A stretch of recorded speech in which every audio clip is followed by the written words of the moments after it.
তো বিজয় সেতুপতি এবং ক্যাটরিনা ক্যাফ, তো তাদের একটি মুভি এসছে মেরি ক্রিসমাস বলে, যে মুভিটা ডিরেক্ট করেছে শ্রীরাম রাঘবান। তো সেই মুভিটা দেখলাম, তো কেমন লাগলো মুভিটা আজকের ভিডিওতে সেটা নিয়েই কথা হবে। তার আগে চ্যানেলটিকে সাবস্ক্রাইব করবেন এবং ভিডিওটা লাইক শেয়ার করবেন।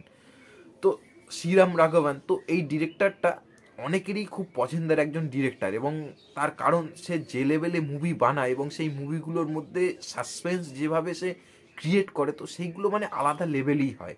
তার মানে আন্ধাধুন বলো, বাদলাপুর বলো, তো সেই রকম লেভেলের মুভি সে বানিয়েছে। তো সেই ক্ষেত্রে এই ডিরেক্টরের প্রতি একটা ভরসা থাকে যে ভালো একটা কিছু কন্টেন্ট পাবো তার কাছ থেকে। তো মেরি ক্রিসমাস মুভিটা আমার কিন্তু বেশ ভালো লেগেছে। হ্যাঁ, আন্ধাধুন বা বাদলাপুর ওই মুভির লেভেলে হয়নি ঠিকই, কিন্তু যথেষ্ট ভালো এবং যথেষ্ট এঙ্গেজিং একটা মুভি। তো এই মুভি মানে যে গল্পটা মানে একটা রাতের গল্প। বিজয় সেতুপতি এবং ক্যাটরিনা ক্যাফ এরা দুজন মানে আলাদা আলাদা লোক, এবং তাদের ক্রিসমাস যে রাতে তাদের একটা দেখা হয় একটা জায়গায়, এবং সেখানে তারপর তাদের মধ্যে কথোপকথন হতে থাকে, এবং তারপরে কি কি হয় ওই একটা রাতের মধ্যে, তো সেটার উপরেই গল্পটা। কিন্তু গল্পটা মানে শুনে খুব সাধারণ মনে হলেও কিন্তু গল্পের মধ্যে অনেক কিছু রয়েছে, তো সেটা মুভি দেখলেই জানবেন। এই মুভিতে মানে সব থেকে প্লাস পয়েন্ট হচ্ছে বিজয় সেতুপতি।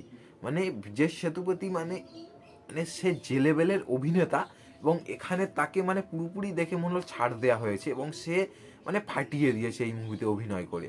এবং ক্যাটরিনা ক্যাফ, সে সচরাচর বলিউড মুভিতে যেমনভাবে তাকে প্রেজেন্ট করা হয় তার থেকে একটু আলাদা লেগেছে, এবং এখানে তারও পারফরমেন্স কিন্তু খুব ভালো। এবং এই মুভির যে সাসপেন্সগুলো আছে, তো সেই সাসপেন্সগুলো খুব ভালো, এবং থ্রিলার পোর্শনগুলো খুব ভালো লাগে। এবং এই মুভিতে প্রথম হাফ যখন হয় তখন মুভিটা একটু স্লো পেস মনে হয়, কারণ তখন তেমন একটা কিছু থাকে না, কথোপকথন শুধু চলতে থাকে দুজনের মধ্যে, আর ছোটোখাটো নানা সিকোয়েন্স হতে থাকে। তো তেমন একটা অতটা ইন্টারেস্টিং মানে লাগে না, কিন্তু মানে ভালো লাগে, কিন্তু সেই লেভেলের একটা ইন্টারেস্ট জাগে না যেটা শ্রীরাম রাঘবানের মুভির ক্ষেত্রে হয়। কিন্তু মুভিটা যখন সেকেন্ড হাফে যায়, এবং বিশেষ করে যখন সঞ্জয় কাপুরের এন্ট্রি হয়, তো তারপর থেকে মুভিটা মানে একটা আলাদা লেভেলেই চলতে থাকে। এবং এখানে সঞ্জয় কাপুরের ক্যারেক্টারটা, তারও যেটুকু পোর্শন রয়েছে বেশ ভালো, এবং এখানে রাধিকা আপ্টে, তারও একটা ছোট কেমিউ রয়েছে, এবং সেটাও বেশ ইম্পর্টেন্ট। এবং এই মুভিতে যে টুইস্টগুলোর আছে, তো সেগুলো বেশ ভালো, আমার তো কিছু কিছু টুইস্ট বেশ সারপ্রাইজ করেছে। এবং এই মুভির যে এন্ডিংটা, তো এন্ডিংটা দুর্দান্ত, মানে আপনাকে একটা ভালো লাগাবে। আর এই মুভির যে ব্যাকগ্রাউন্ড মিউজিক, সেটা মুভি অনুযায়ী কিন্তু বেশ ভালো। এবং এই মুভিতে একটা জায়গায় বিজয় সেতুপতি এবং ক্যাটরিনা কাপের একটা ডান্স আছে, তো সেই ডান্সটা ভালো লেগেছে, একটা অদ্ভুত রকম ভালো লাগা, তো সেই রকমই।